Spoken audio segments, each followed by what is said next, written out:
I keep looking away from the screen so I don't have to watch myself on video because it distracts me very much. So I keep sort of tabbing away from the screen, and in doing so, just saw that Chelsea have been charged with 74 financial rule breaches by the FA. So about halfway to a city there, aren't they? Yeah. What I'm looking forward to when City's charges come out, being able to spend the next 3 years saying, "But what about Chelsea?"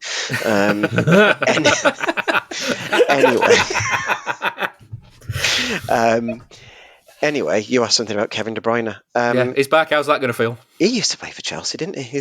Did. I look forward to about 10 years Napoli being done for financial crimes. Anyway. Financial it's crimes going to be in the south of Italy? No. This is the Blue Moon Podcast. Coming up, we've got all the news and views from Manchester City's week. It's your club, and this is your show. So, after a week off, it's back to the grind for Manchester City, and what better way to kick back into gear for the season than the Manchester derby? The international break has gone, and it's probably a good opportunity for a fresh start, given what happened in the 2 games before it. So, cobwebs shaken away, slates cleaned, and leaves turned over. Time to get cracking again. We'll preview that match in today's Blue Moon podcast as we get the thoughts from Jay Mottershead from the Stretford Paddock. We'll also look ahead to a rather special reunion at the Etihad next week as well. Around 4 months since he left, Kevin De Bruyne will return as his Napoli side visit Eastlands for the first of this season's Champions League games. We'll get some insight into what to expect from Henry and Michele from the podcast In the Shadow of Vesuvio. On top of all of that, we've had the news this week that both City and the Premier League have come to a settlement on the associated party transactions case. To explain what that all means, we'll hear from the football finance expert Kieran Maguire. That's all to come, so let's get to it. I'm David Mooney. Joining me with a blank canvas back here in Square One, I've got City fan Richard Burns. Hi David, how are you doing? Not too bad, thank you. And from Sporting News, Dom Farrell. Hello, David. Hope you're well. Not too bad, thanks. You two good? Dom, you good? Yeah, sound mate. The pulsing adrenaline of Derby week is definitely going on. It's either that or a couple of cups of coffee. But yeah, good. There we go. Richard, you were regaling me before we started with your coffee anecdotes. Are you raring to go for this one? I am. Yes, I struggled with the plunger on my AeroPress, but all the same, made a nice nutmeg coffee. So excellent. It calls itself nutmeg, but has more cinnamon in it. So yeah, work that one out. General winter spiced coffee. It's very nice. Yeah, sounds a bit like woke nonsense to me, but there we are. This week, I don't know if you saw this story as well. Haaland needed stitches after an altercation with a door, but it didn't seem to affect his performance against Moldova because he seemed to do quite well. Very simply, I want to know your most embarrassing moments coming up against inanimate objects. Have you ever lost a fight to something that you shouldn't have lost a fight to, Dom? Well, quite similar to Haaland actually. When I was quite young, I was about 3 or 4. I still got a little scar on my forehead from running into a door frame. And you would think at that age, like just in proportionality terms, the door frame should be a easy enough target to get through, but apparently not. I ended up in hospital. My head went like comedy Tom and Jerry balloon swelling. You didn't push the bump in and another one appeared somewhere else on your head. Obviously I have a sketchy memory of it from being 3 and also quite obviously concussed at the time. But yeah, I do have the beauty of aging though is like the scar is now hidden quite a lot by other general lines of life. Yeah. Yeah. Richard, any inanimate objects that have embarrassed you in similar ways? So the best I could think of was, it's really me embarrassing myself, but I suppose the inanimate objects are the tool with which I did it. So when I was still living at home, at my parents, I'd been at a friend's house, and this all sounds ridiculous to even tell. I'd picked up, there was a piece of dried spaghetti, one piece, so a spaghetto on the floor, and inexplicably picked it up and walked round the corner to my house with it. And when I got to my house, thought, it's a good idea to put this in the door lock. And I put it in the door lock, as if playing lock picker, and a little piece of it broke off, and I thought absolutely nothing of it. Put my key in, unlocked the door, went in. Happy days. Oh no, maybe the door was already unlocked. That would make more sense of it. Later on, my sister gets home from her evening job, can't unlock the door. My parents go in, unlock the door from the inside and let her in, but then can't lock the door from the inside. And I had to, so I was in bed at this point and I could hear all this going on. And I had this light bulb moment of, is the spaghetti in the door? And I had to go downstairs at probably quite close-ish to midnight and say, I think I know what's happened. Cue my dad having to take the door lock off and get the little piece of spaghetti out to be able to lock it. Was not expecting that story today. No, so some inanimate objects, the foolishness, all mine. Genuinely, because I was a sickeningly well-behaved child, even right through my teens. Like the most trouble I ever got in. And even then my parents, being as calm and lovely as they are, still apologised for the extent of the trouble the next morning, despite the apology obviously being mine for my stupidity of breaking the door with a piece of spaghetti. You know, those videos, like various YouTube things of Italians freaking out at people abusing pasta, particularly like snapping spaghetti. I love that you brought that absolutely bizarre anecdote the week that City played Napoli. Just if there's any Napoli fans tuning in for the lowdown, they're like, this dickhead. Oh dear. I really don't know. Like, I don't know if I want to carry on with the City-related stuff or dig further into the spaghetti anecdotes. But there's not much more to it. It's as described. Right. Well, we'll leave it there, and we'll focus on United and Napoli. Dom, so far, Ruben Amorim is the only United manager that Pep Guardiola hasn't beaten. Is that going to change this weekend? Might. Don't know. I can feel the confidence brimming off you there. Yeah, my prediction we get to later probably doesn't sit well with what I actually think about this game. So he also didn't beat him when he was Sporting manager in November. When quite famously. Yeah, when he was going to come over with his new hair doing his Ford Mondeo or something. I forget that piece that everyone enjoyed at the time. Aged well. But he's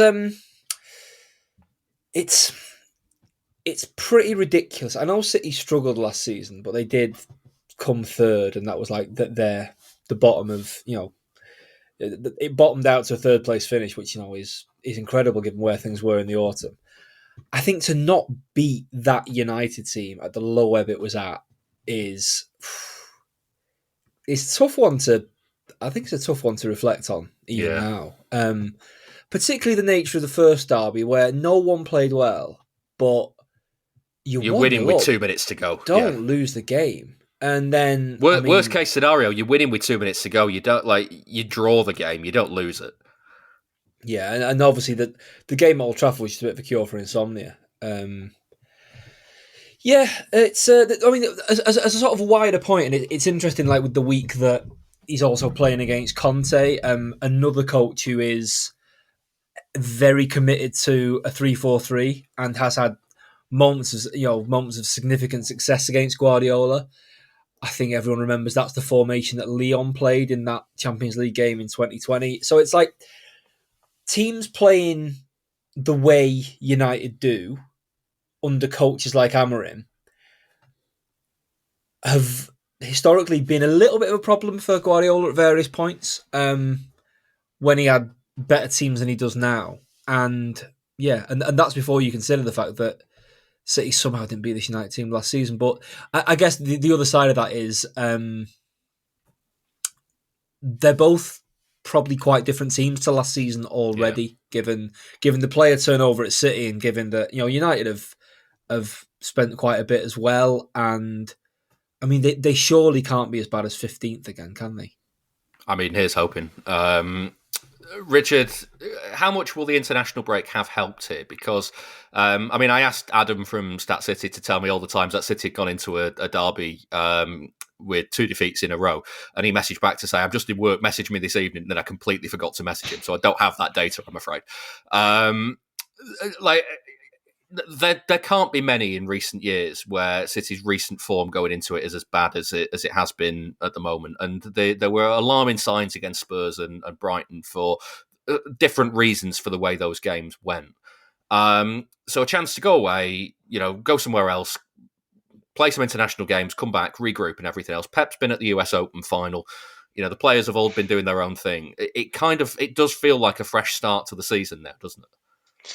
Yeah, I think it will help. I think normally for a team like City, who historically, obviously taken last year out, but over the period of incredible success that we've had under Guardiola, one of City's great strengths has been when they do get beat, bouncing back. And they've always quite well, they've always sort of portrayed, and I think quite explicitly said quite a few times that their attitude has always been: you lose a game, you're chomping at the bit to play the next one, and you just want to get back out and put it right. Obviously, something changed with that last season where they were in that horrific run of form for many, many reasons. And being able to play again 3 days later was rarely a good thing. Clearly, the second and third game of this season have been unfavourable results and make for a very, very bad start to the season. And I think in this case, it will have done them good to have got away. I think there's players there who've, I'll be honest, I've not paid a whole lot of attention to the international football, but clearly there's players there who've gone away, played for the country, has got into a bit of a different setup. In the case of Haaland, for example, I know that he's gone away and did see that he'd scored 5 goals for Norway in, was it an 11-1 win? Clearly a different standard of football, and much so I'd like to. Getting them out of his system now, yeah. Yeah, I won't be expecting 5 goals from him at weekend, but that's got to be a good thing to go from an environment where things haven't been going according to plan, and it's felt at times a bit, I don't know if stale's quite the right word, but certainly like games where City have struggled to get turn momentum in their favour once it's been going against them, and things have felt a little bit slow at times. Like to go away and have a bit of success, be in that different environment, and then come back, I suppose, reminded of their abilities and hopefully sort of ready to put United to the sword, and still with that feeling of the disappointment of the start of the season, but with a different energy to come and correct it. I think that would be my positive spin. I think ideally you'd always have the chance to put it right, but it's probably not a badly timed international break for City, and I think they will come back with a bit of a different energy, and I certainly hope so. Yeah, it's just all bollocks, though, isn't it? It's really hard to say because they could all come back and go and be just as bad as they were before and go, well, the break hasn't helped them. We know absolutely nothing. Why are people listening to this shit? I don't know. I think the one thing we can be happy about is, at least for all that bollocks that we will be talking, you do throw the phone book out of the window because it's a But yeah, just on Haaland and getting them all out of his system, at the risk of breaking this positivity, that might not be the case because so I had to put something together on like all his hat-tricks because there's bloody loads of them. Loves a goal. It's not uncommon in his career for him to kind of go back-to-back and get them in clusters. We remember that a little bit in his first season at City. There was the 3 home hat-tricks in a row. There was Burnley and Leipzig where he scored 5 in quick succession. He also did it around the time he did it at Luton. I don't think there was anything that particularly close to it then. No, that the Luton one was kind of out on its own a bit. But that was another 5-goal one. But he did one when he was at RB Salzburg. He got 2 hat-tricks in 4 days, which is just stupid, in 7-2 and 6-2 wins. So he might not have got it all out of the system, is what I'm saying. Although it is interesting now that despite all his prodigious hat-trick scoring, he has just ticked past a year without scoring a hat-trick for City. Now, again, that's fine, but that's normal for most players, I think we'd say. It's quite surprising. It's like you think, blimey, that's a long, over the span of his career, it's a long time for him to go. Because his last 2 hat-tricks now have been for Norway against Kazakhstan and Moldova. So, I mean, are United better than Kazakhstan and Moldova? That's the real quiz. We'll find out this weekend. As we've said, obviously City go into this game off the back of a bit of a bad start. United's start has been slightly better, but still nothing to write home about, especially after that Carabao Cup exit to Grimsby. I've been speaking to Jay Mottershead from the Stretford Paddock to find out how he's feeling ahead of this one. Just from watching the games, I think I look at that Arsenal game, I thought United played well. I left Old Trafford, I wouldn't say happy because we lost, but I was it was a weird feeling after that game because I sort of walked away from Old Trafford thinking, I'm feeling positive about this season. If we play like that every week, we'll be all right compared to the season before where we finished 15th. I think if we play like that every week, we can be in that sort of European conversation, which at the minute is where United need to get to. And then we can start worrying about Champions League and title challenges a few years down the line because we're nowhere near that yet. So I actually felt quite positive. The Fulham game was slightly disappointing, but there were signs there again. We maybe should have had the game wrapped up, certainly in that first half. I know we missed the penalty, but other chances as well. With I think Cunha had a couple of decent chances. We looked up for it. And the Burnley game was obviously a win. Again, I think we created enough chances to have made that game 3 or 4-0 by half-time. So the 3-2 97th minute winner probably flattered Burnley. Now, all that being said, you'll have probably noticed, because you're an astute guy, that I've missed out a game there that I've ignored. And you can't ignore it. And there's no excuses. And there's no sugarcoating it. The Grimsby game was as bad as I've ever seen a United side play. Because you have to look at the level of the opposition, the fact we picked a strong team. I didn't see that 11 and think, what the hell is Amorim doing here? We picked, I would say, at least 4 or 5 players who would consider themselves first team players, as in should be starting. And the others would certainly say, even though they might not start, they're good enough to start, if that makes sense. And then you look at the way that it wasn't a smash and grab by Grimsby. They deserved their win.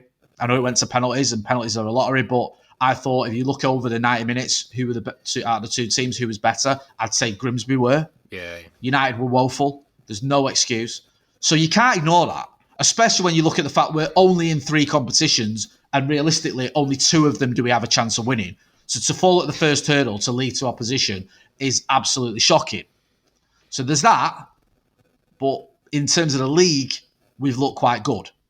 So it's just a strange sort of feeling time being a Manchester United fan. My one hope is that the Grimsby game was something of an anomaly, that the manager and the players have sort of looked at it and realised, look, you know what, that's awful. We can't let that happen again. And you look at the Burnley game where we did get a result. We did sort of bounce back, if you can call it that. And hopefully we can build on it because I think on the whole, in the league at least, Manchester United have been pretty good. I think it's just that Grimsby game that you cannot ignore because that was terrible. Yeah, I mean, you look at the league games, and as much as we say about creating chances and creating and having threat in those games, I mean, I don't know. Having watched the Arsenal game, I don't know how much of that game was you pressurising Arsenal or Arsenal letting you at an arm's length kind of have the ball sort of thing. I couldn't make my mind up on that. The Fulham game, I mean, it took an own goal to get it, like to get something, like to get you into the lead in that one. Then the Burnley, it's a late winner to kind of get over the line. It's a little bit kind of, I just can't decide if there's kind of building blocks here or if there's a lot of getting out of jail. Do you know what I mean? I get your point there, and I know you balance. You're not just trying to poke me as a City fan. I get that. And I'm not going to sit here and go, we had the bunting out because we lost to Arsenal, drew with Fulham and got a 97th minute winner against Burnley. We've not fallen that far just yet. But I do think overall in those games, just watching it as a fan, I was like, I could see what we were trying to do. Yeah. And I could see that the chances were being created. And I know it's a low bar, but last season we weren't doing that enough. We weren't even creating enough chances. We were going into games and it'd be like the 60th minute before you had your first shot. And you'd be like, what are we doing here? Yeah. Like, what's going on? Whereas this season, from the get-go, we've looked on it. We've just not been able to sustain it properly for 90 minutes. We had that sort of bright start against Fulham, then we dropped off. Against Arsenal, we had a little bit of a bright spark, then we had the wind knocked out of our sails, if you can allow me to mix my metaphors, when they got that goal. Then we came back into it.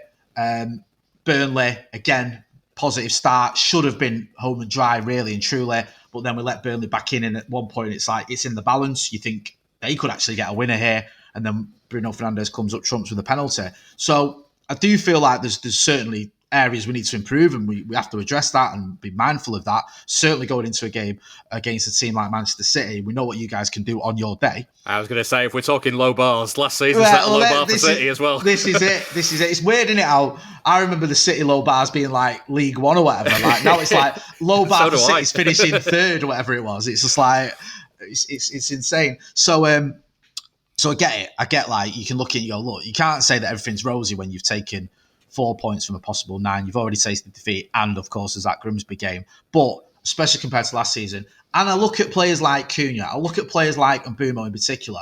I know Mbumo's got off the mark in both the cup.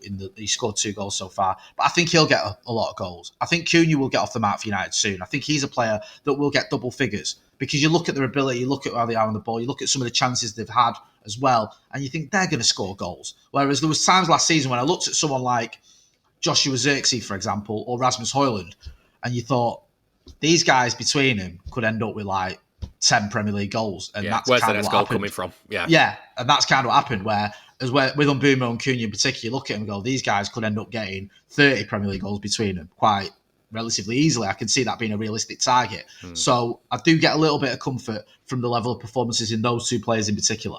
Yeah. What about elsewhere in the transfer market? Because obviously Bayindir has been the goalkeeper for the league games so far this season. Martinez didn't happen in the end on deadline day. Is that a problem area for you? Yeah, it definitely is. And I was saying this on a podcast I was on earlier today for my own channel. There's no easy answer here for Ruben Amorim for the Derby game, because you look at it and you go, okay, you've brought in Son Lemons, who's going to be your first choice goalkeeper sooner or later, whether that's immediately or later on in the season, whatever. He's been brought in to be the number one. There's no doubt in my mind about that. The question is, do you put him in against Manchester City? Because that is a game where at the Etihad, he has a bit of a stinker, which can happen, and then all of a sudden all the questions are around him, and it's like he couldn't have got off to a worse start if he ends up costing us the game against Manchester City.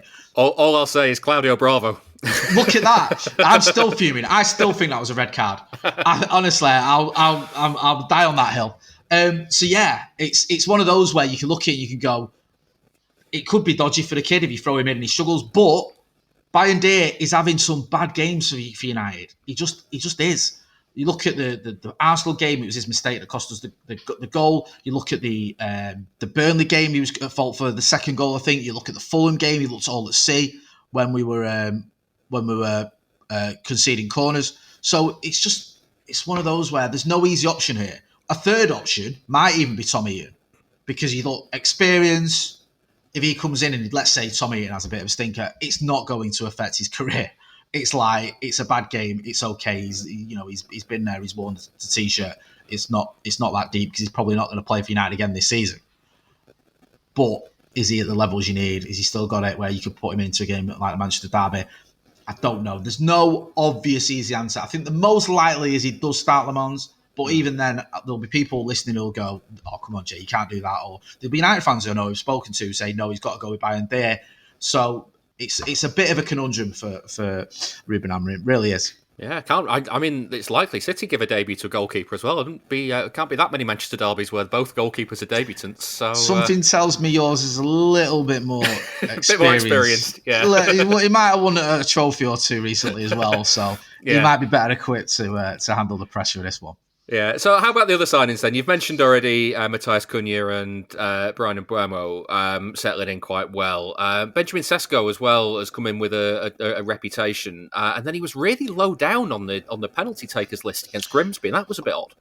Yeah, with Sesko, the party line, if you will, is that he had cramp and that he didn't want to take one, or the club didn't want to take one, whichever one it is, because he felt cramp. So that's why he was low down the list. Now, your guess is as good as mine, whether that's sort of PR or whether it's true, whether he did. I don't know. I mean, it could be true. He's not played much football, and he's just played 90 minutes at Grimsby where, let's be honest, he was ragged for a bit. If we're going to be, truthful about it. So I don't know, but it's just the optics didn't look great, because you've got your £70-odd million striker taking penalties after defenders and midfielders, and it's not a good look. But if that's what United are saying, then if I'm going to be kind, I'll take them on face value. It's not been an easy start for him, but in all honesty, it's not been that bad, because he's not had much game time. There was a game against Grimsby. Okay, he didn't score or whatever, but it's not his fault that we lost that one. And he's had a few cameos along the way where you can see what he's about. For me, if he's fit, I'd start him in a Manchester derby. I think these are the games where it's a bit different to goalkeeper. The goalkeeper makes a mistake, that could be the game.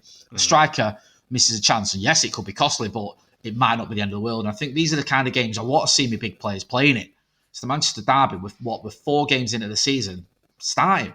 Get him, if he's fit, playing. In terms of Cunha, I think he's carrying a bit of a knock. We're still not sure at the time of recording whether he's going to be fit. He posted something on Instagram the other day of him I think he was on a treadmill or something with a sort of egg timer emoji and a dynamite emoji. You can work that one out for yourself. I've no idea what any of that means. I don't know either. Yeah. Nah, I'll let my kids work that one out. So we don't know if he's going to be fixed. He went off against Burnley. I hope he is, because again, he's been very good this season. We need him. And Bumo, there shouldn't be any problems. I think he's been fit for the international break, and he was certainly fit in the Premier League. So I think Bumo and Cunha have been very good signings, and they've shown that already. As you'd expect, Premier League players playing in the Premier League, I'd expect them to be at a certain level. I know it's different. No adaptation. Yeah, I know it's different going from Wolves or Brentford to Manchester United. I get all that. But it's not like you're going, I've not played in this league before. I've not played against these defenders. I don't know what I'm doing. Cunha had a long pre-season with United. He joined at the beginning of the window. And Bumo had a bit of a pre-season just to get used to his teammates. And it shows they've both settled in very quickly and they've both looked very good.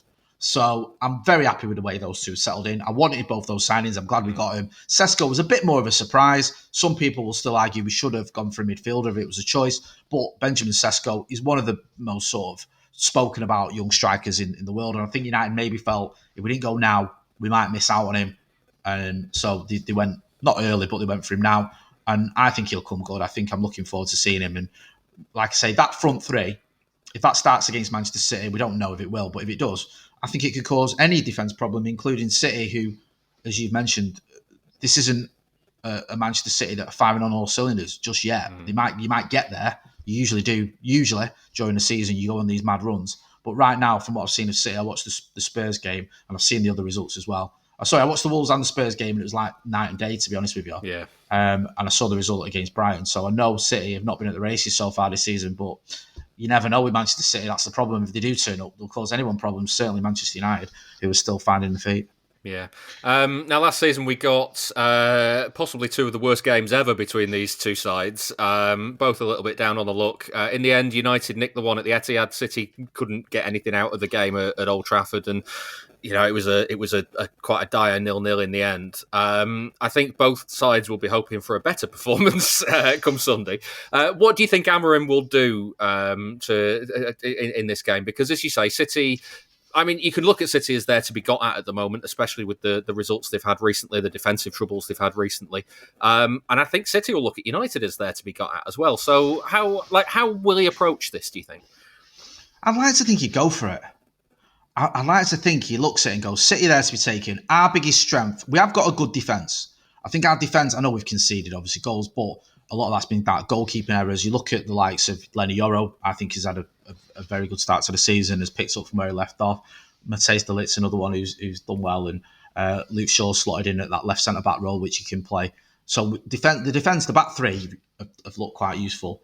But I do think that if we get at City straight from the get-go, we can cause you problems. And I think that's the way to go about it. Don't let City sort of settle into the game, because they can just, once they get going, those passing that you do and those little triangles and all the rest of it, it can just weigh you down. I think if you get at City, get them on the back foot and try and get an early goal, that could maybe give United the best chance of winning it, because he might look at it and go, like you said there, the 0-0 at Old Trafford, or the nicking it at the Etihad, let's try another one of them, let's try a smash and grab, let's try and absorb a lot of pressure from City and catch them on the counter, because we've got players like Ahmad, who obviously did very well at the Etihad. We've got players like Cunha and Bumo who are very good on the counter. Patrick Dorgu as well as a quick player who can hit you on a break. And we've had success doing that in the past, not under Amorim, but under Ollie, for example, at the Etihad. That was his sort of MO, and it was pretty successful. But I do feel like Manchester United, rather than trying to absorb pressure and hit City on the break, this is a City side that haven't quite got going yet. And United should take advantage of that and just get at him from the get-go. And yes, I might be saying that as a fan and let my heart speak over my head. But why not, man? I'd rather go down to Etihad fighting than lose, 2-0 with just, let's go defensive and it doesn't work out. Yeah, let's watch the world burn. That's the way to do it, isn't it? Yeah, that's the spin it. Hey, you know it. Now, favourite bit of the show for everybody, the most unpredictable bit given the form of these two teams recently, charity bet time. What are you having for this? Because I'm giving my prediction away for this one so that I don't have the responsibility of having to work out what on earth to do. So over to you, mate. What are you going to go for? Do you know what? I'm gonna go for it. I'm gonna go for that United can get a result here, and you can clip me up, and this will get this can do the rounds when it's I don't do that. I don't do that. I know you don't do that, Dave. You're better than that. You're not about that. But when Erling Haaland gets his 4th goal, or whatever, people will be laughing at this. But I think United have got a chance here, and I think this might be fingers crossed from a United point of view, almost a game too soon for City. You haven't quite got going yet, and in a few games' time, you start hitting those sort of dizzy heights that you can do, and it'll be all over. But I think now United have got a really good chance against Manchester City, who haven't got going. I know you've got injuries as well, so I'm going to go 2-1 United. I think we might be able to nick it. It might be another smash and grab, but do you know what? I don't care. If we get a result at the Etihad, I will be absolutely shamelessly celebrating that, regardless of how it's come about. This is a paid promotion for NordVPN. Well, given the way that City have been playing lately, it might be that you're looking for ways to avoid watching them at the moment. If you're looking for things to do, perhaps like watching TV shows or films that aren't available in your region, then NordVPN is the answer. A VPN allows you to switch your virtual location to another country, which means you can access things that aren't available where you are, or if you're overseas, you can get content from home at the click of a button. Using NordVPN also means that your data is safe while you're using public Wi-Fi, and their threat protection means that you're also safe from viruses, malware, and phishing sites. You can hide your online activities from your ISP or from hackers, so even with City's current form, nobody will know that you've been listening to the podcast either. Speaking of which, recording the podcast has been helped by using NordVPN as well. I've recorded in many different public places and on many different public Wi-Fi spots, but using NordVPN has meant that all of my logins and passwords have been safe while I've been doing that. Dom, I believe you've done similar things. You use VPNs for work. Yeah, I'm a bit of. I was a VPN user before they were cool. I lived abroad about 10 years or so ago, and used that for streaming things like Sky Go, iPlayer, etc. for keeping up with the football, and use that for work. A fairly boring everyday use I have of it at work nowadays is the sporting news publishes to various different editions around the world. We got US, Canada, India, Australia. I'm not just going to sit here and name countries, but they're some of the main ones. And as part of our coverage, we like to embed match highlights into game coverage. And obviously, as users all know, that if Sky Sports put something up that you can't view that without a VPN in place like the US. So I have to put a VPN on to check out the NBC highlights, the Fubo highlights in Canada, etc. So it is useful, very useful. Yeah. It is indeed, yeah. Otherwise, I'd just be guessing what random stuff I was putting on websites, and I'd try to keep that to an absolute minimum. Definitely. NordVPN is really simple to use. It's one click to connect, although when in public, I often have auto connect turned on, so it happens straight away. And you can pick from more than 8,000 servers in 126 countries. I use it on both my phone and my laptop, so that's iOS and macOS because I'm an Apple user. But if you're not an Apple user, you can also use it on Windows, Android, Linux, and even your Android TV if you've got one. And one subscription can be used on up to 10 devices, so the whole household can be protected. To get the best discount off your NordVPN plan, go to nordvpn.com/Blue Moon.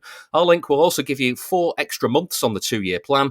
There's no risk with Nord's 30-day money-back guarantee either. Head to nordvpn.com/Blue Moon to get it, and we've also put the link in this week's episode description. If you enjoy the show, please give it a rating and a review wherever you get your podcasts. That was Jay Mottershead from the Stretford Paddock. Richard, it seems a little bit like Guardiola's lineups this season in terms of what he could pick for this game. It's really difficult to kind of know what to expect. It's been a bit of a mishmash, and you don't really know if you're going to get Doku or Bob or Savino or Marmouche is now injured. But the selections he's had to make, it's like the size of the squad is making him kind of have so many decisions to make, and you don't really know where he's going to go for. From what you've seen of City so far this season, what would you like to see him do this weekend? Well, I always this is where, and I say it often on the podcast, and where we've already said it's all bollocks, so wait for me talking tactics. I'm not tactically minded. I'm always drawn by the idea of having at least some pacey players who can sort of get out wide and so give you like a bit of range and open the game up in that way. And so, like, I'm always tempted to say I'd like love one of Doku or Savino on, or Bob, or like even two of the three. And then I just think of all the players that means that like you then have to leave out of the middle, who I see is actually more impactful. So at his best, Bernardo, at his best, Foden, are more impactful and have a better end product than those players. And yet I still just love the idea of, even though I don't particularly rate him, the idea of Doku running at a fullback. And like when I think back to the cup final that United beat us in, and I think I'm right in saying that Doku didn't start that game and then came on. Caused a little bit of terror and obviously got his goal. And like before that game, I don't think I'd have particularly wanted Doku to start. And then by the end of it, I was thinking we'd have had a lot more pace in this game and a bit more of a different, I don't know if fear factor is the word with Doku, but just something different for United to think about, and having the players who can slow the game down and get the whole, I don't know if we even use this word anymore, so forgive me, Sam Lee, if we don't, but that whole pauser idea that was so successful in the treble year. It kind of went out the window when teams kept running through City last season, didn't it? Yeah, but like that, just players who have the ability to play the game at different paces, I think is a handy thing, because it makes you more unpredictable. And like, I like the idea of at least one of the pacey wide players for that. I suppose at the moment, because I'm so skeptical about the impact that Doku or Savino will ever have, I suppose my choice would be Bob if we were to have one of those three. He sparkles at times, and yes, at times he can be a little bit anonymous, or maybe the end product isn't always there, but he's young, and we've definitely seen like he's an exciting player, and so I'd be quite happy for him to start. And he seems unfazed by occasions, I would say, of him. And then I'd be, obviously he's still working his way back fitness wise, and looked very tired by the end of the Brighton game, but I don't think personally I would make an argument against starting Rodri in a big game if he's ready to start. I would rather have him there and bring him off later, if needed, than bring him on to shore things up. And then if we can please have the Reinders that played against Wolves, I'd be nice, very happy with that. So that's probably a bit of a, I've just named some players and still leaving you to build your own what I want out of that. But I'd like Bob to start. I'd like Bob to start. I would love to see Reinders and Rodri both play. But all of this assumes that all of those players are going to turn up at the best, and that just isn't something that I don't think we can say with a whole lot of confidence will happen at the moment.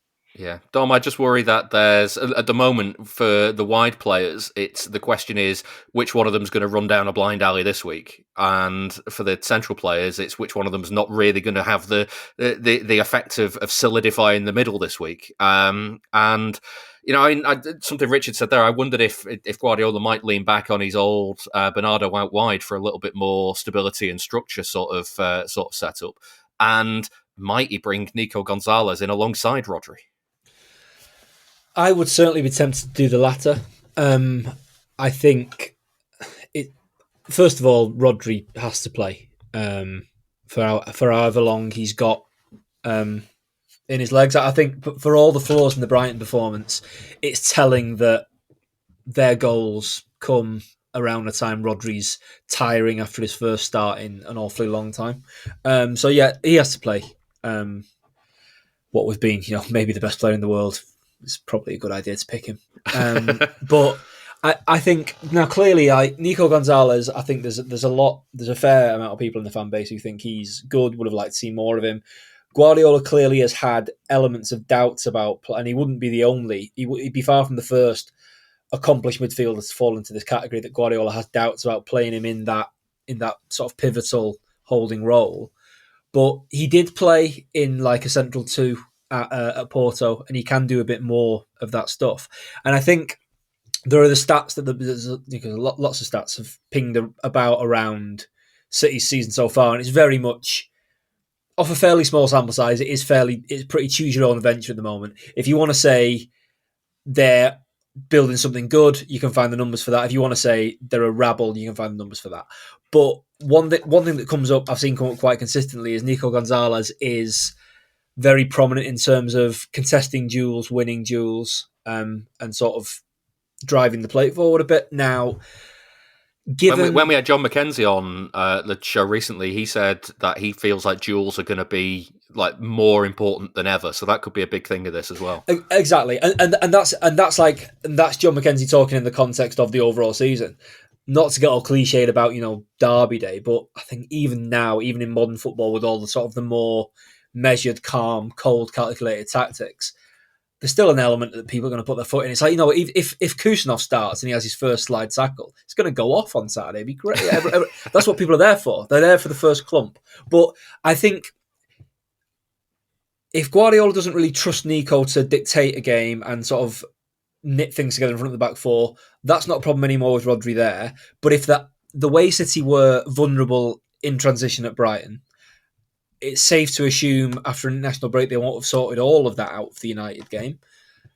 I think it is probably prudent to have a guy in there who is going to win some duels, because the problem with them being exposed in transition at Brighton wasn't so much the being exposed itself. It's like once Brighton got through that first line, it was just through traffic. So he can make that more solid. Now, I think that's where, to go back to the wide players, Bob and Savino, if he's fit, are both sort of very good off the ball in terms of their work. So I think you kind of just thinking about what happened against Brighton and how do you mitigate that. You have Bob and maybe someone who presses as effectively as him, which for Marmoush is certainly far more of a goal threat than Savino, but I don't think he's as effective off the ball. And so you get your wingers who will do the best work out of possession. You get the midfielder in with Rodri who will win as many duels as Rodri, and I think you maybe start to correct things. I mean, again, you've mentioned John McKenzie. I realise I've become a bit of a out of possession pervert there, so tip of the cap to the great man. Yeah. Richard, it's likely that Donnarumma will make his debut in goal, possibly even a debut for United in goal as well. Now you've had time to kind of digest the signing. What do you think of it all? What are you kind of expecting to see this weekend? I mean, I worry about goalkeepers making the debut in a derby, because the last one that I recall was Claudio Bravo, and though Pep did say after the game that it was the best debut he'd ever seen in his life, I don't believe that he meant that. He's not a man known for his hyperbole, though, is he? I mean, Matthias Nunes is the greatest midfielder ever. I mean, even Pep retracted that one once he'd signed in, didn't he? He didn't say ever. He said one of the best players in the world. Which is also stupid, obviously. Yeah. So I have, like I think a lot of fans, I have my reservations about this signing. Not because of Donnarumma, but because it's such a stark change in terms of what it means for how City can play. We've become very accustomed to having a goalkeeper who, whilst maybe not a world-class shot stopper, but most of the time an adequate one, is maybe the best ever goalkeeper at just playing football. Yeah. Can accept pressure like nobody else has ever accepted pressure, yeah. Yeah, and when you've become accustomed to that, any change is going to feel a bit strange because, and again, this is where I have to profess, I'm not an expert in the world's best footballing goalkeepers, but I don't think there are many out there who, if any, still, who do what Ederson does. So it's always going to be a change. We have clearly gone to a fairly extreme other end of that, where Donnarumma has no kind of record of was it? I might have even got this from your other podcast, Mooney, from Let Me Talk. Was it that Donnarumma has created as many chances in his career as assists Ederson had last season, or something like that? That might even have been Dom's stat, you know. Oh, really? I don't think it was. No. Well, anyway, it's a stat from somewhere, but from the from what I've seen of Donnarumma, which admittedly is mostly last season's Champions League run of form, which is the same sort of highlights that everybody's been putting out since we were linked with him. Like, we know that he's a very good shot stopper. He's been playing top level football from an astonishingly young age. I think, was he 16 when he made his debut for AC Milan?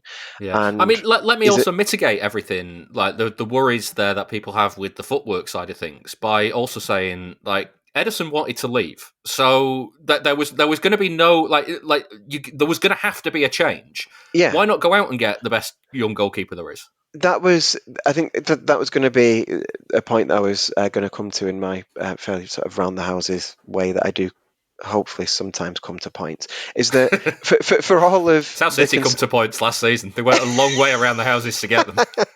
for all of the concerns, Donnarumma's a good shot stopper, and we're going to see him make the kind of saves that some goalkeepers make that get you off your feet in something close to the way that a goal sometimes can. Like, there were times watching him in that Champions League run last year where I couldn't believe some of the saves I was watching, and they bring that same kind of oh my god type noise that you make as watching a dramatic goal.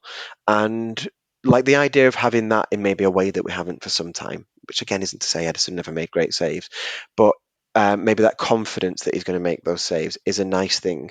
And in all of that, a lot of the reservations seem to be, why would you swap Ederson for this guy? Ederson clearly wanted out. Like, unless somebody can present some kind of like inside information that we've just not heard over the last couple of years, he was tempted by Saudi last year. He's clearly has been more than tempted this year because he's gone. Like, I'm sure City would have kept him around for another season if it was completely their choice. But Ederson wanted out. So if you have to make the change, clearly there's some opportunism in the Donnarumma signing as well, because PSG were getting rid of him. And opportunistic signings aren't always... Well, strategically, it's not the best way to go about making a big signing. Obviously, there's reservations around what it means for James Trafford as well. Like, there seems to be some kind of succession plan in there, and that's probably gone out the window now as a proper succession plan. But we've had an opportunity to go and sign a very, very, very good goalkeeper, and he's gonna stop some shots going in that would otherwise go in if we didn't have one of the best goalkeepers around, and that will probably win us some points. And City will have to find a different way of playing from the back with him. So I think there's a point in there somewhere. Yeah, we'll find it. We'll find it somewhere.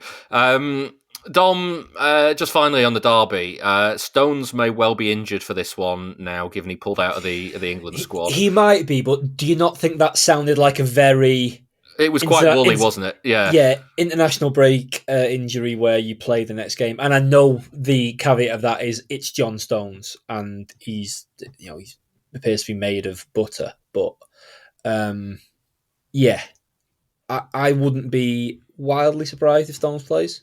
Yeah, I think we'll find out more in the press conference as well, because we think Guardiola is likely still out as well. That press conference, by the way, we know how reliable he is on his injury updates. There are so many injury updates. It's going to be all over the gaff. Yeah, we haven't trained yet. We'll find out this afternoon. Oh, thanks. Cheers, Pat. Nice one.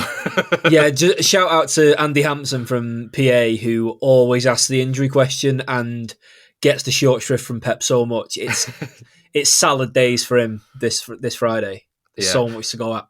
I mean, the question I was gonna try and ask was like, what would make you feel most secure going into this? But you just can't possibly know who's going to play in that back four. Aït-Nouri, Ake, like Kusanov, like who's available.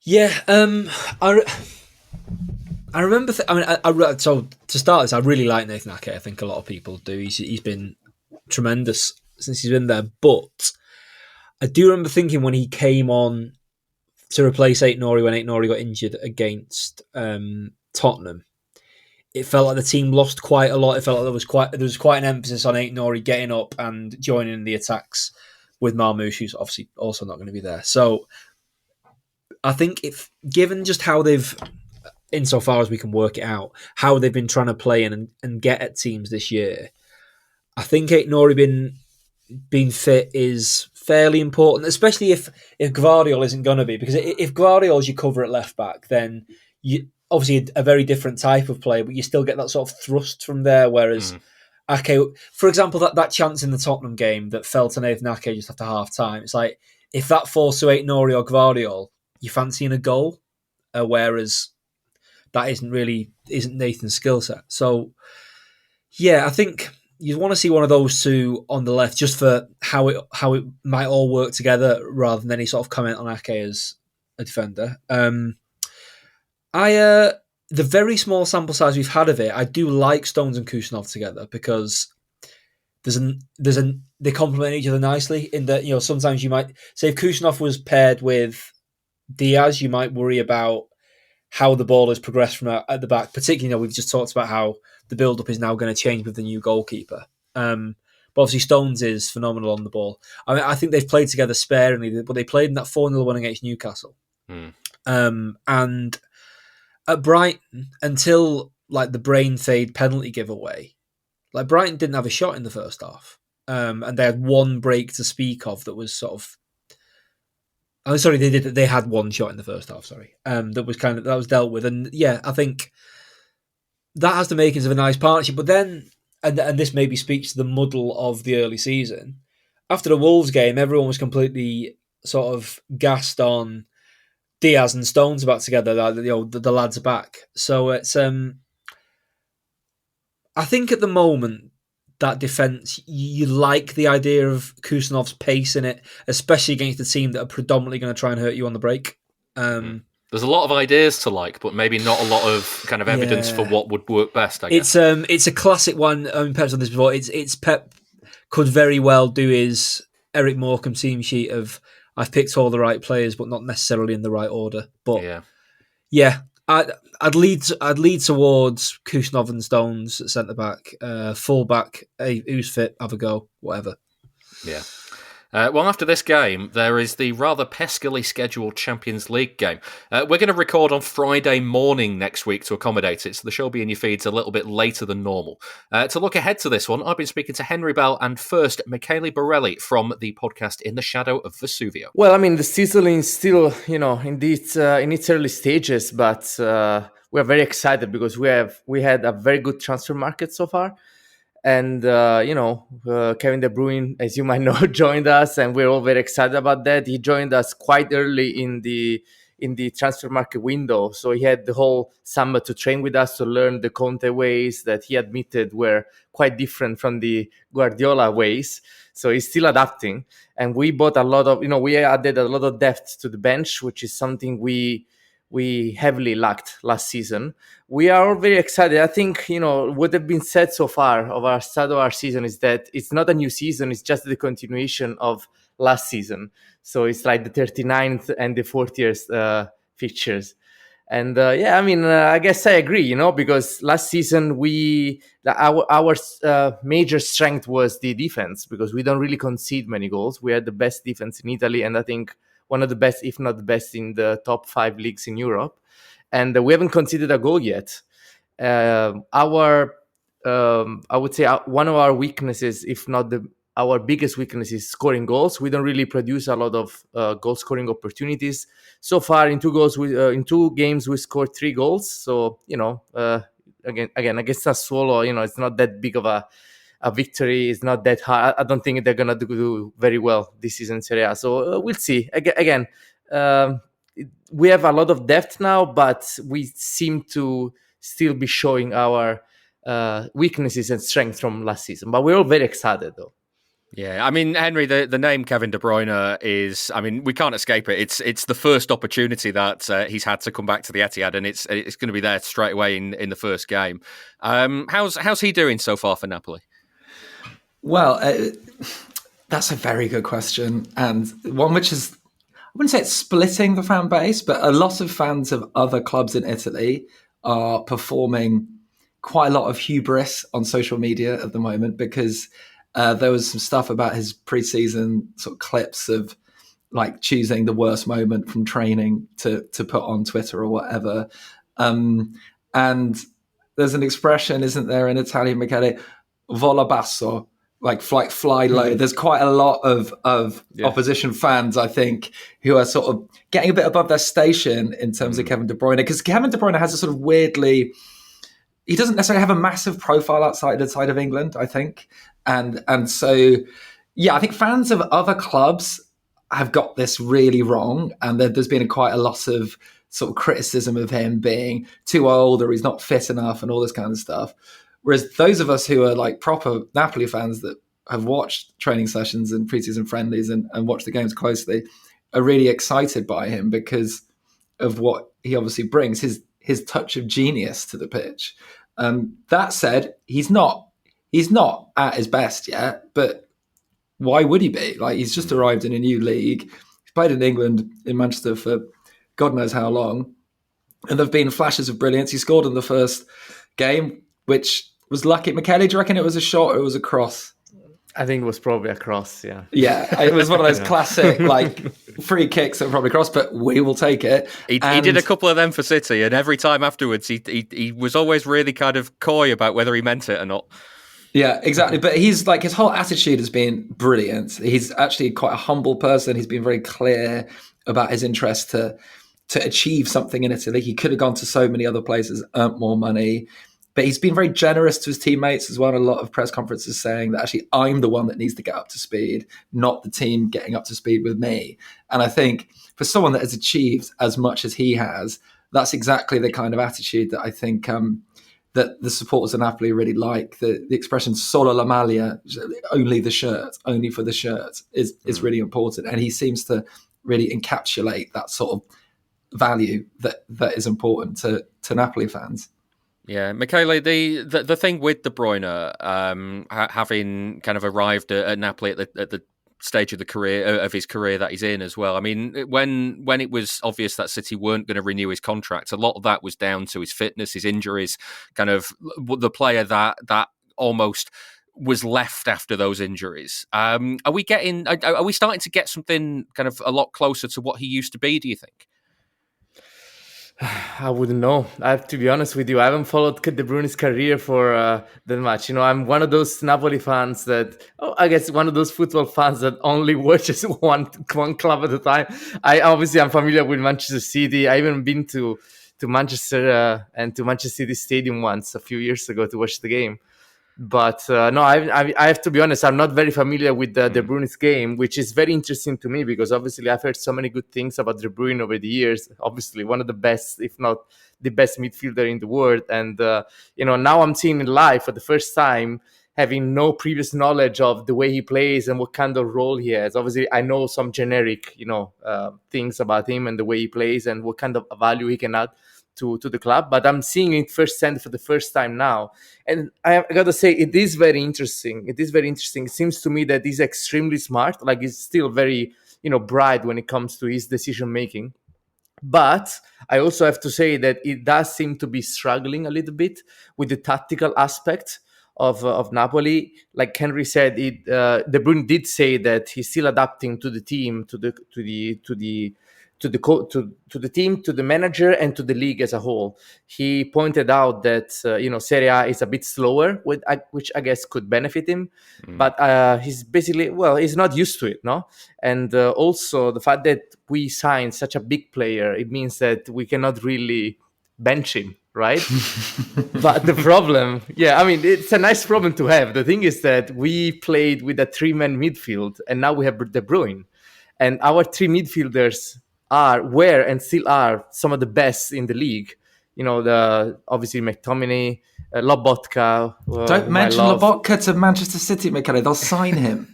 No, I'm sorry. No, I have to say it. I don't secret. care. He's the best defensive midfielder in the world. We don't want these lot to sign them. That's fair. We talked about this beforehand. It's a risk I'm willing to take, because I love Lobotka so much that I want him recognized even outside our club, outside our country. Yeah, so it's very hard to put De Bruyne in this system, which has worked so well last season. But I think we're still struggling a little bit. We're trying with a 4-1-4-1 formation, which in my opinion is lacking a little bit. We're still trying to figure it out, but it's nice to figure it out while we win games. So we'll see where we go from here. Yeah. Now, Henry, the cat's out the bag on Lobotka. Who else then is making it like making Napoli difficult to play against? How will Conte approach this, do you think? I think our best player is Juan Jesus, and I think that you should absolutely sign him for 50 million. I'm smelling a rat here. Okay, he's been good. I have to. I mean, I'm sat in the west of Scotland right now, and I have to mention, perhaps not your podcast listeners' favourite player, Scott McTominay, or McFratima, as he's known in Naples. He's been absolutely spectacular, and I know there'll be people listening now raising their eyebrows when I say this, but he is genuinely one of the best midfielders in the world at the moment. He's the only player in the league to get into double digits for goals scored in 2025. He's taken to the city like a piece of Campagna mozzarella to pizza. You know, he is really idolized from when I was over there. I mean, Michele's in Naples will know that more, but I was there for the last game of the season, and there was just as many McTominay or McFratima 8s on people's backs as there were Maradona 10s. Obviously, two players not comparable, but he is really interesting. And I think it will be fascinating for your listeners to see him now, because he is so much more confident. He seems like a foot taller than he was when he was treated so badly by Manchester United. And there's a real tradition in Napoli of, it's not just a contemporary tradition of people arriving in the city needing a new start. You know, it goes, Maradona himself came to Naples needing a new start to Barcelona. Caravaggio arrived in the early 17th century needing a bit of a new start. It didn't go well when he arrived, but that's a different podcast. But no, I think what's really interesting about McTominay is absolutely his confidence, his goal scoring, but also just his influence on the pitch. And for me, as someone who lives in Scotland and is spending a lot of time with Scottish football fans and Scottish Napoli fans, it's just so wonderful to see somebody come to a new league, much like we're saying about De Bruyne, and really celebrating it. And I think it bodes really well for the future for how De Bruyne is going to settle into the club too.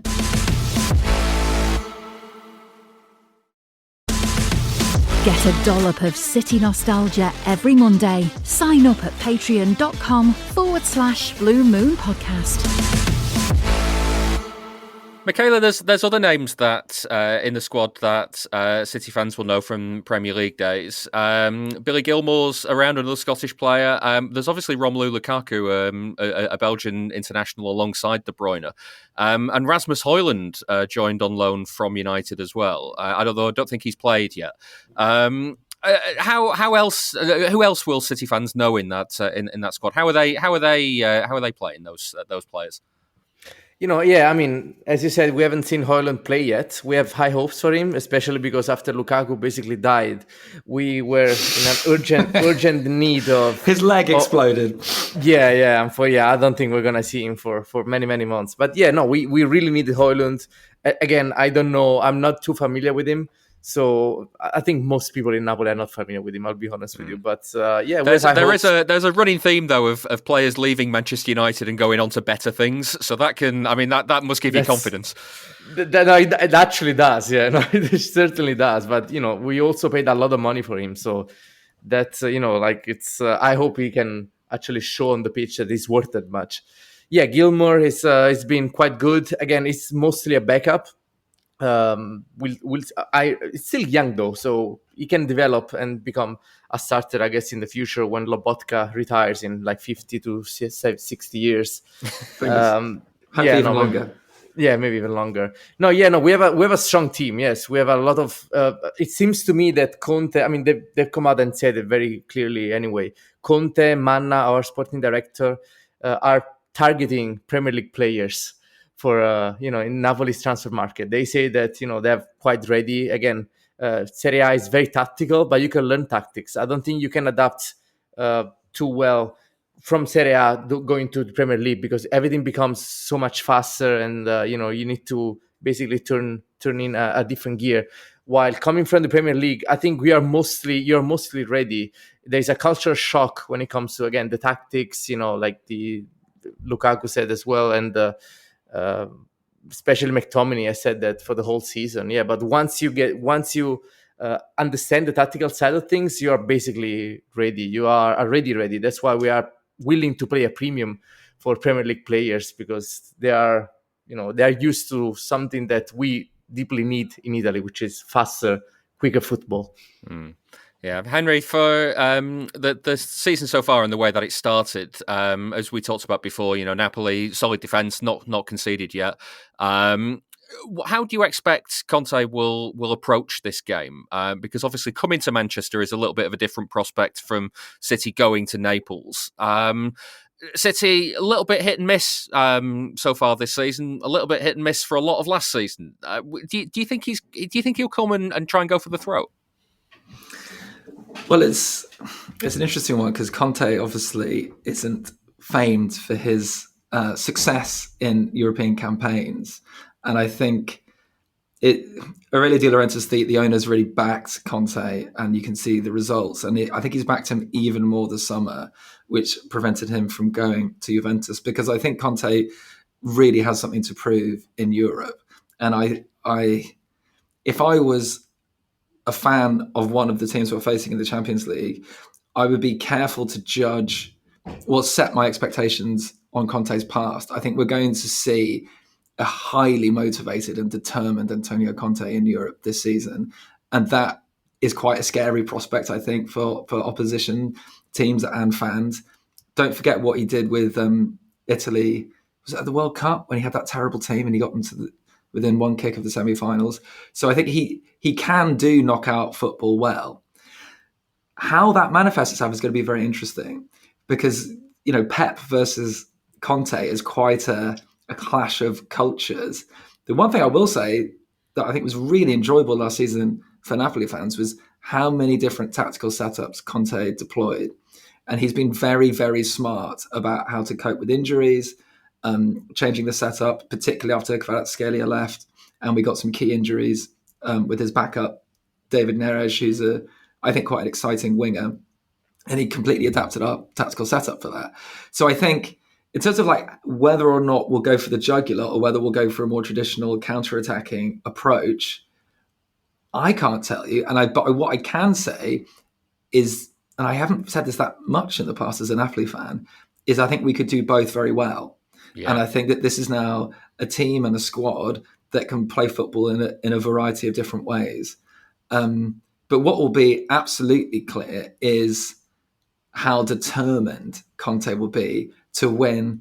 And Manchester we've all got a soft spot, because the game that Michele alluded to before, when he was in the city in 2011, for many of us marks the moment that we really came back as a club, that 1-1 draw. And so, to quote Mourinho, there's a bit of football heritage going on here. So I think there's all sorts of narrative spinning for that. And I think, what Conte's excellent at is motivating the squad, and all these things will be going on, in the training before the game, but also at halftime or whatever the situation is. Yeah, Michele, you mentioned that game. You were there for that one, and if it was kind of the return for Napoli, in many ways it was kind of like the return for City as well to the top table. It was City's first ever Champions League game. What was that like being at the Etihad for that night? Amazing. For me, it was one of the best footballing moments of my life. I remember that very well. I remember that. It was Mancini on the bench, right? I think. And there was big talk both from the Manchester City side and from our side, because it was our first, for you and for us, our first Champions League game. And for my generation, I was born in the 90s, and for us it was our first Champions League game ever. And it was amazing. It was unbelievable. I had just moved to the UK, literally 3 weeks earlier. So when we drew Manchester City, I was so happy. And I organized a trip. We drove from London to Manchester with my father and a friend. And we went there. I was in the away section. We had such a big welcome from Manchester City fans. So I will always remember that. It was great. It was a very nice atmosphere. We on our side, we thought we would lose 6-0 against you guys. I'll be honest. No, I'll be. I remember it like it was yesterday. I remember it. You were so much faster and quicker than anything I expected in that game. And because I remember when Cavani scored, it had been coming, and it felt like this competition is a step up from the Premier League, indeed. Yeah, no, it was a big moment. It was, again, one of the biggest celebrations for a Napoli goal I've ever had. I think still to this day, top 5, because it was so unexpected. I'm not joking when I say all Napoli fans expected to lose hard, because, again, it was our first Champions League game ever. And, our first time hearing that Champions League anthem in a stadium, such a magical moment. So when Cavani scored, you kind of had it coming, because we had some near misses, I remember.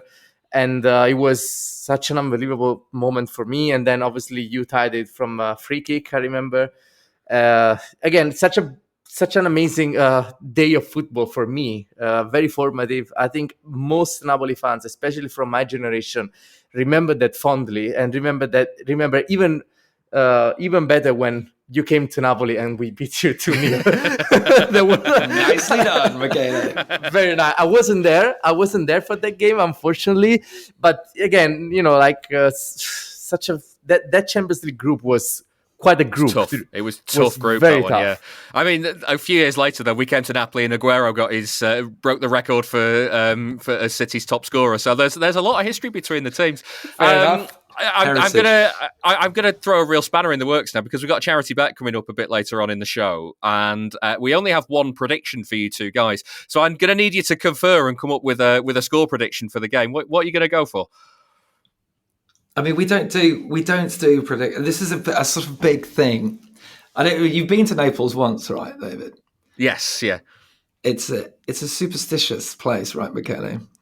It's not even just about superstition. I'm honestly, for me, yeah, I guess it's about superstition a little bit, yeah. But for me, it's just I cannot even think about going right now. I cannot think about going to Manchester and winning the game. I don't, you say to me, yeah, Manchester City has been struggling this season and last season.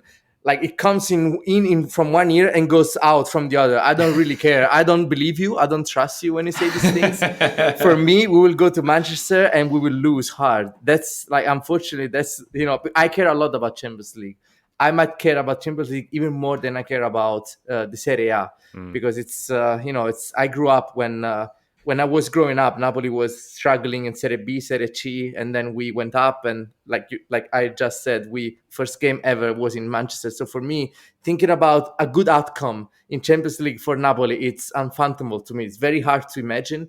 So as far as predictions go, for me, it's very hard to do a positive one. Should we say 1-1? Should we say it's going to be an echo of the past? I like that. There we go. I like that. This is the Blue Moon Podcast. Listen to it. Drink it in.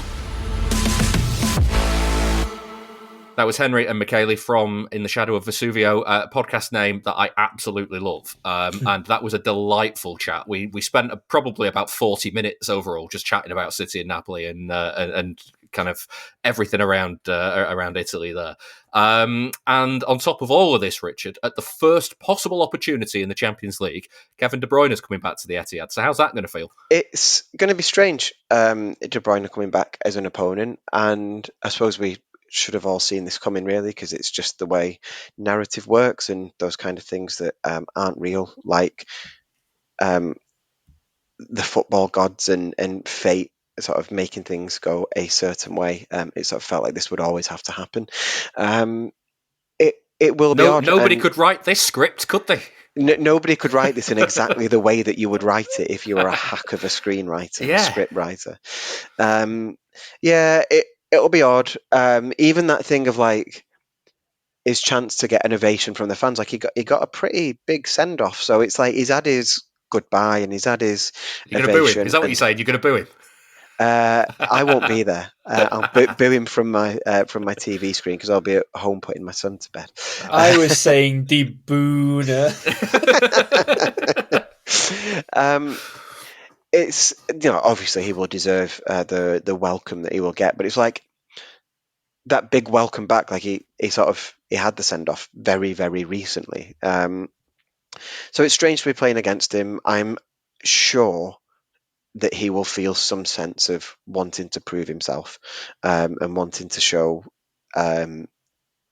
maybe in his own head, that City were wrong to let him go when they did, and how much he's still got to offer. And yeah, it's unpleasant to be playing against him, but I hope he has an absolute stinker of a game. And Really, that's interesting, because I hope City win, but I actually hope he scores.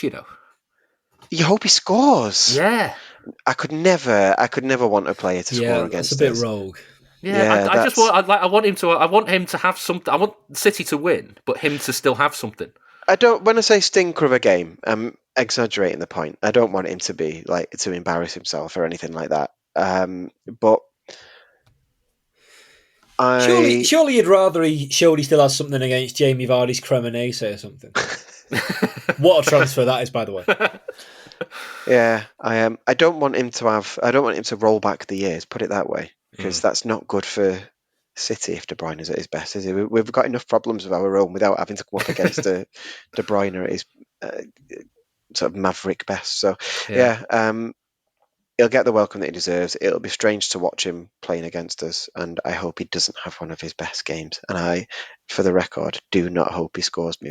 But you do you. Yeah, I will. Like I say, I hope City win, but I just want him to have a moment. Dom, given City's recent form and everything we've talked about so far, and given, first off, Napoli's solid defence, but also what Michele and Henry were talking about there in how, Conte has proven that he can kind of do several different things with Napoli recently. He's proven he can back off, sit deep and contain, but he can also go aggressive if he needs to and push up. I guess that makes it really difficult. I'll tell you what, I will bet a shiny pound on which of those two he does. On Thursday. Yeah. I think we've seen enough of Conte against Guardiola to know how this will play out. And it's an interesting one, because I mentioned in the Amorim bit that, a similar, a 3-4-3 advocate has success against Guardiola. So, but it's an interesting one, because I don't think of Guardiola and Conte having, in terms of, the score lines are a different thing. I don't think of them having too many close games. There's the famous Conte wins against Guardiola, which are like the Chelsea one in the 16-17 game where De Bruyne hit the bar and then Claudio Bravo turned into a hologram, but it was like a big win for Chelsea on their way to the league. There's also the Tottenham one where Mahrez equalised in injury time with a penalty, and then Kane got an even later winner. Where that was like textbook Conte did it to say. I remember watching. It's a long time ago now, but I did the game in Paris when Conte's Italy beat Spain at Euro 2016, and that was a little bit of a blueprint of what he looks to do against a positional, possession-based team like Spain, like Guardiola's sides. The way Italy did them that day was fantastic. So he has that in him. But then there's also games such as the 2 1-0s in the 100-point season, which are the 2 most one-sided 1-0s I've ever seen. Yeah. So it's which version of that you're going to get. The other thing to throw in with Conte is, for a guy who is, I think you look at all the things he's won, he's unquestionably one of the best coaches of his generation. But his Champions League record is appalling. He's a bit like when Chelsea won the league under him when they had no European football. He's an excellent 1 game a week coach. But the weekend midweek cycle doesn't tend to do him much good now. The lads reckon he's going to be really fired up for it, though, on that basis. Oh yeah, absolutely. Of course, it doesn't take a lot to fire him up, does it? Really? No, that is true. The This Is the History of Tottenham press conference is so good. Anyway, whether he's fired up or not, it's a thing that's happened time and again. I know we got into the final of the Europa League, but in the Champions League, it's really poor. So, has he solved those problems? If he hasn't, does the first midweek of the cycle after a national break, and it's on a Thursday, is it even relevant? Surely that sort of thing, if it catches up with him, it will do later in the league phase. But yeah, it's a bit like the derby. If this was a Guardiola team playing recognisably brilliant Guardiola football, you'd be fairly confident, but you can't have any of that certainty at the moment. And if City are off it, Conte is more than capable of putting together a team that exploits it to the full. Yeah. Well, not a sausage in the coffers yet for the charity bet this season, so let's try and change that. We've got our first show with 2 games in it for the first time this season. William Hill is giving us 3 £10 correct score singles on City's games, and the winnings are going to the Man City Fans Food Bank Support Group. They'll be collecting outside the Etihad ahead of the derby on Sunday, and they'll be there until about 30 minutes before kickoff, so go and see them with a donation if you can. We've already heard that Jay has gone for a 2-1 United win in that one, which is 12-1 and £120 if he's right. Richard, what are you having for this? I am going to say City to win 2-0. Solid 2-0 is 8-1 and £80. Dom, you threw ahead to it earlier on. People have been anxiously waiting for what you're going to say at this point. So don't, come on, spill the beans. People are forever anxiously waiting to see what stupid thing I'll say. Yeah, well, you said you've not had a sausage this year, and I have always tried to do fairly sensible predictions, and I've never won one. I think before a derby a couple of years ago, I predicted 5-1 because it's a famous Manchester City at home derby day scoreline. I do not think this game will be 5-1. However, if it did end up being 5-1 and I hadn't put it on the bet, with all that money to win, caught. Yeah. I would never forgive myself. So Manchester City 5, Manchester United 1. This is how you end up playing the lottery every week for 30 years. If my numbers came up this week, yeah imagine. Yeah, 5-1 City is 40-1. So it'd be a nice 400 quid if it could go off that way to kick us off this season. That brings us to Napoli. Henry and Michele finished on agreeing on a 1-1 draw. That is 13-2 and £65 if they're right. Richard, what are you having? City to win 2-1. 2-1 City is 7-1 and 70 quid. Dom? I've gone 2-2 because I thought the same as Richard, but then I've given him that De Bruyne goal that you've decided has to happen. Yeah, that is 12-1 and 120 quid if you're right. Remember, you've got to be 18 or over to gamble. Prices can change. And for information on responsible gambling, have a look at gambleaware.org. You see stats pop up all the time about clubs and players, and you want to know that exact thing about City. There's an answer. Statscity.co.uk. Want to find out all of the players who played alongside club legends like David Silva, Sergio Aguero or Vincent Kompany? Or maybe you'd like to know which team found it hardest to score past Joe Hart. You can find out City's record in every competition, at every stadium, and under every manager. Just go to statscity.co.uk and browse away. That's statscity.co.uk.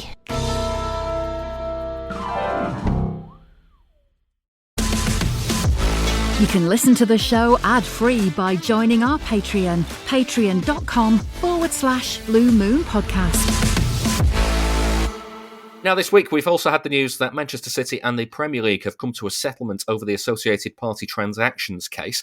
This is nothing to do with the old 115. We're still waiting on a verdict for that as the weeks go by, although, as Richard said before, we've now heard that Chelsea have been charged in similar vein. I have no idea kind of the details of that, but it'd be interesting to follow that one.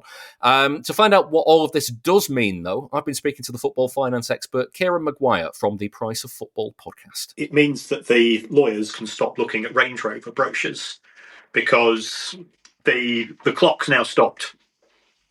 Manchester City weren't particularly interested in this case. It was there really just to let the Premier League know that they weren't going to take things lying down, and that Manchester City do feel very marginalised by the rules that were introduced, and they were in a position where they felt that they could fight back.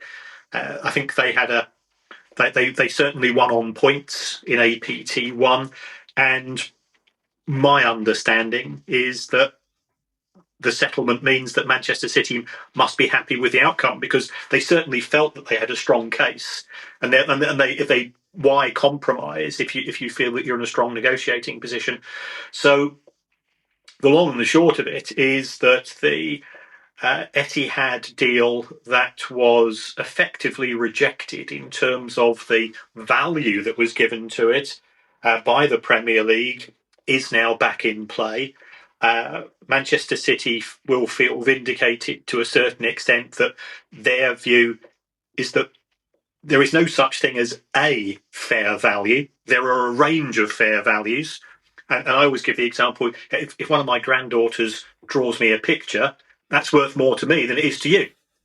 So therefore, if Manchester City have an offer from an international partner, especially one based in Abu Dhabi, where we know that they are strong, where we know that they've got a significant fan base due to the ownership, then the chances are that that would generate more money than if Brentford tried to negotiate the same deal.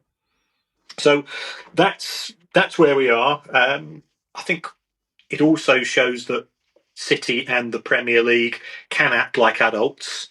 I think some of the hostilities might have cooled down a bit. Where that will lead us to in due course, we'll have to wait and see. Yeah, it's interesting you say about the Etihad deal as well, because there's a lot of critics that I've seen online of City of the last kind of couple of years, basically saying if the Etihad deal is fair market value, then go and get that deal from somebody else. But it doesn't necessarily work like that, does it? No, because it's personal. There is no unique relationship for a unique asset. There's no unique valuation. How much is a painting worth? If you see a Banksy, does that mean it's worth the same as something by Tracy Emin? Does that mean worth the same as something that I go and draw? It's not. So I do think that's a bit of a false flag. Etihad is willing to pay more for Manchester City because it feels it's going to generate more from that particular relationship. It's got 12, 14 years worth of experience of working together, if not longer, since the acquisition took place by Sheikh Mansour. And therefore they're willing to pay a price for that. Yeah. Do we know what this settlement means for shareholder loans in terms of APT? Because this was something that City were not happy with in the rules as they were initially laid out. This was that they were effectively interest free when some clubs couldn't get that. Do we know what the likelihood is to be for that going forward? No, I don't think either party have helped themselves necessarily by going down the route that this is a private and confidential matter, because you can be absolutely certain that Richard Masters will be getting emails from other clubs, and one or two clubs in particular, saying, where does this leave us? Those clubs are very hostile towards Manchester City.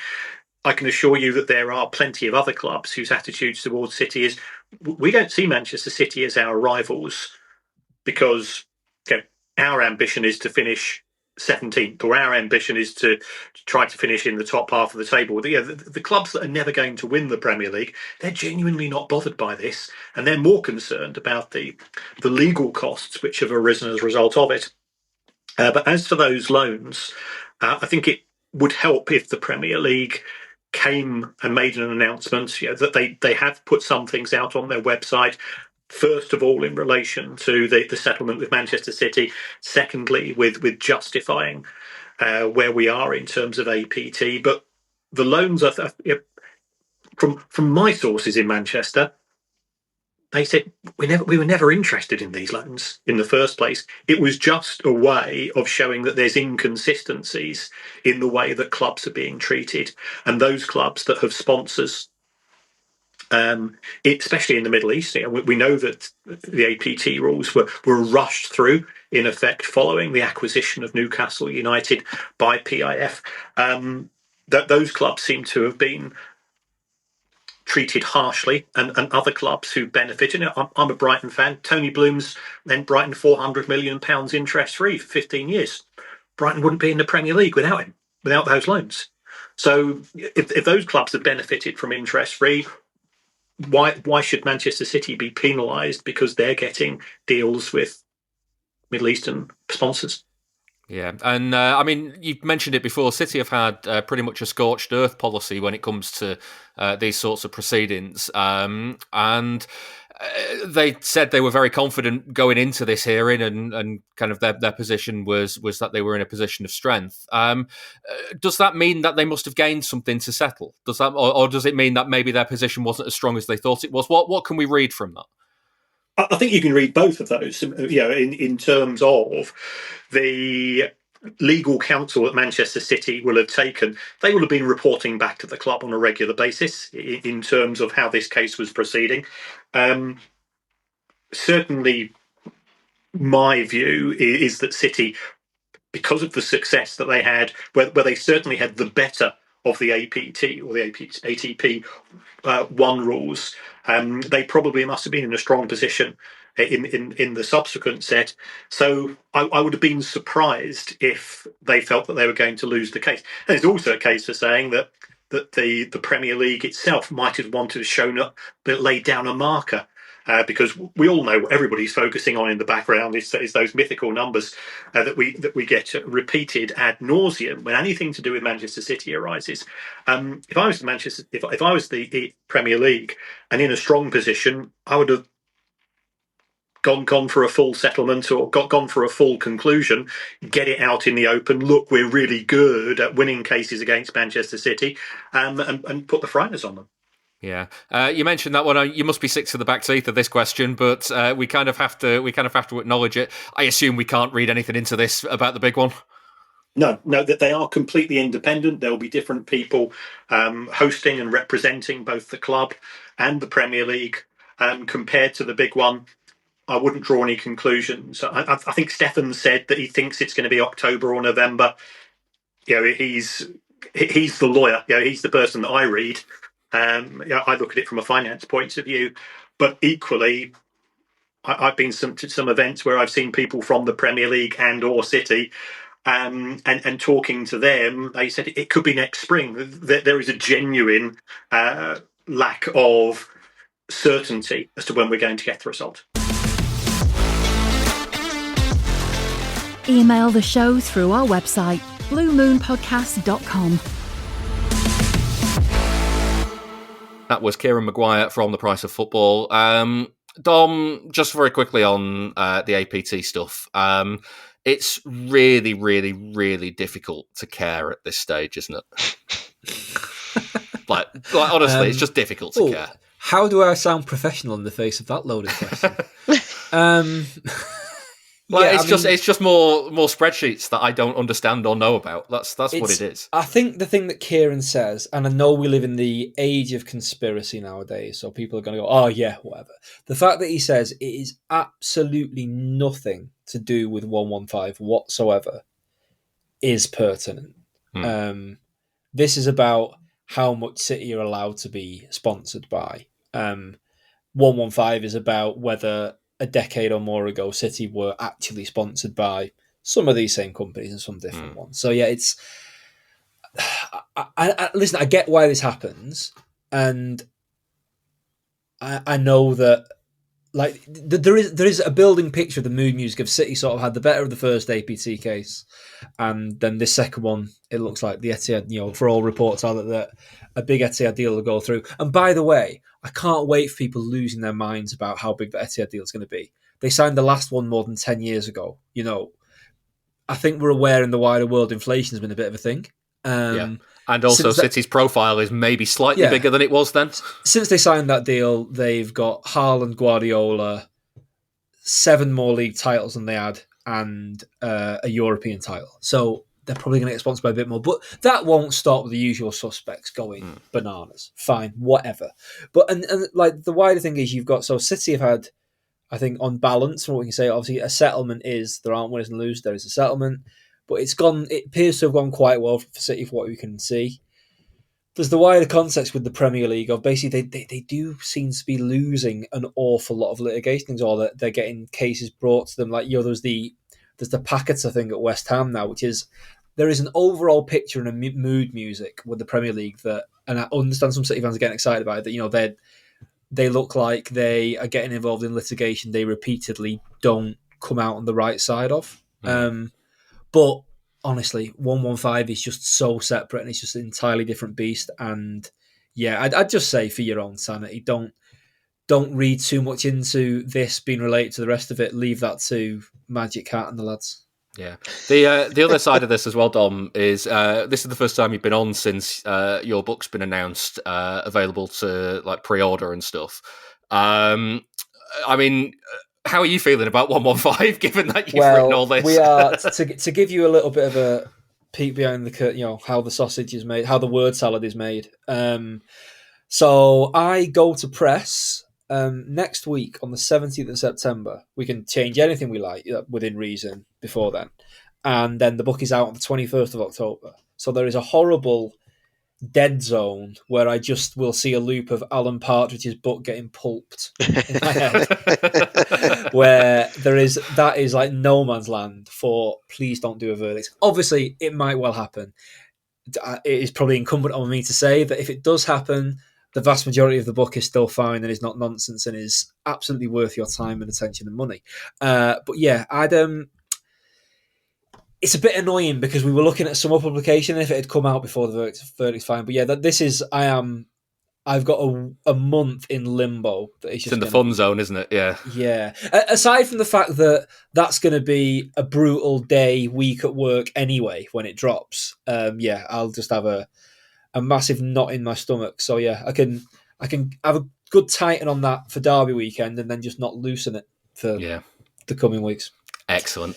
We're going to finish with a very quick listener question. Get in touch on Blue Sky at bluemoonpodcast.com. You can email contact at bluemoonpodcast.com as well. And we're also trying to use the Instagram a bit more, so you can find us on there. Just search for Blue Moon Podcast. Ryan got in touch on Instagram for this one, and it's a very simple Derby Day question. What's your favourite obscure Manchester Derby goal? And Dom, I'm interested in this because the word obscure is fascinating in this context, because what is an obscure goal? Yeah, so I've got to say, I thought this was something you'd come up with, and I was like, "What's Mooney on about?" So, what's Ryan on about? Right, so a couple. One being Otamendi's winner at Old Trafford in 2017 because it featured Romelu Lukaku blamming the ball up a teammate's arse and it dropping to Otamendi. That's just pretty funny. The other, but I think that people will remember that. So obscure, like Derby goals, people might have forgotten. I think that's the crux of this, isn't it? Yeah. Right. So I think that actually, I think this is my answer. But like, I love that Otamendi goal. The Derby when Roy Keane did in Alfie Haaland, which of course, in terms of ripples in the pond for the modern Manchester City, is a bit of an interesting one. Because let's be honest, if that had never happened, Haaland would have just left as a guy who was a crap captain when they got relegated. It's a trail of breadcrumbs to Erling being there now. Anyway, City got relegated that season regardless. United had pretty much already won the league. There wasn't a lot on the game, and the thing that gets remembered is Keane's assault. But that was the first time since I had a season ticket City had taken so much of a point off United. I enjoyed Steve Howie's goal from the Dickoff's corner in that derby so much. I think I would have been 13 or 14. I just felt so purely happy about that, to the point that I don't think it dawned on me that Alfie Haaland was in a state of grave disrepair. I was just like really happy about Steve Howie scoring. So so I think that's my favourite obscure one. Yeah. I believe that's the only goal Steve Howie scored for City, not with his head. There you go. Right, okay. It was sort of like off his knee or something? Yeah, he kind of shoveled it in at the near post, yeah. Richard, any thoughts on this one? Because the one I immediately thought of is the Stuart Pearce 3-1 win over United at Eastlands. The Darius Vassell goal, where it made it 2-0. But he might have been offside, he might not have been offside, and Andy Cole, basically Andy Cole nudged it through. But if he didn't get a touch, then Vassell was onside. And he finishes it really nice and smartly. And I just really like the aesthetic of that goal. It's a low sun. It's an early winter sort of game. Like, just really nice goal. And I think that's my default era for kind of thinking of obscure goals. Are there any that spring out from derbies for you? So I was also thinking of that game just because, again, the word obscure is quite interesting because that doesn't fit derby goals, which all feel quite memorable. So I'd thought of like the early John Macken goal, which I think was that. I feel like I confused the Eastlands, that one. Yeah, I get some of the goals from the 4-1 Keegan and the 3-1 Pearce a little bit mixed up in my head, which maybe does nudge them towards a bit more towards obscure for me now. But I ended up settling on, and I don't think either of these would be classed as forgotten, but maybe not necessarily the most memorable. I absolutely love that back post Bernardo goal that took about 30 minutes for anybody to realise had gone in at Old Trafford. That was fantastic. And that's great. the one where Bernardo's off celebrating on his own, and even the rest of the team are going like, Bernardo, what are you doing? Oh, you've scored, excellent, yeah, well done.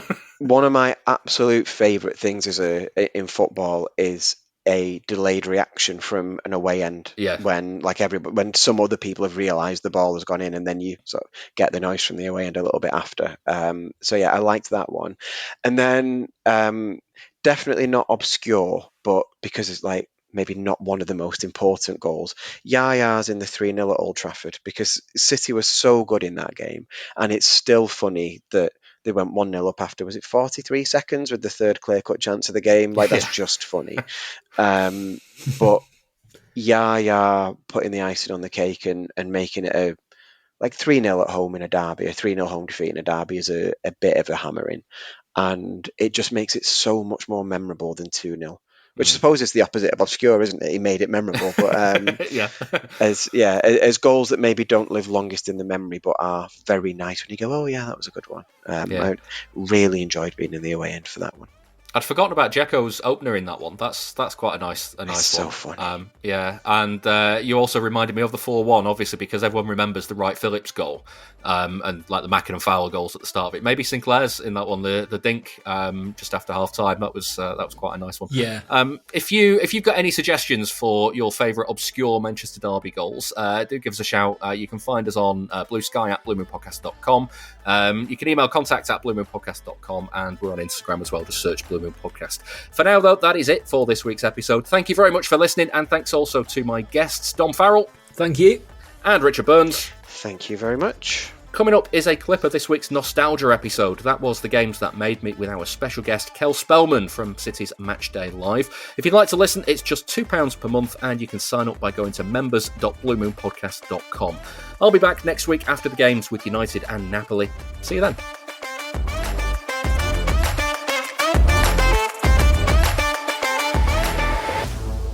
That was the Blue Moon Podcast. Please give the show a rating and a review where you can. And don't forget, you can listen without the ads by signing up to our Patreon. You'll also get an extra episode each Monday. Here's a clip of this week's.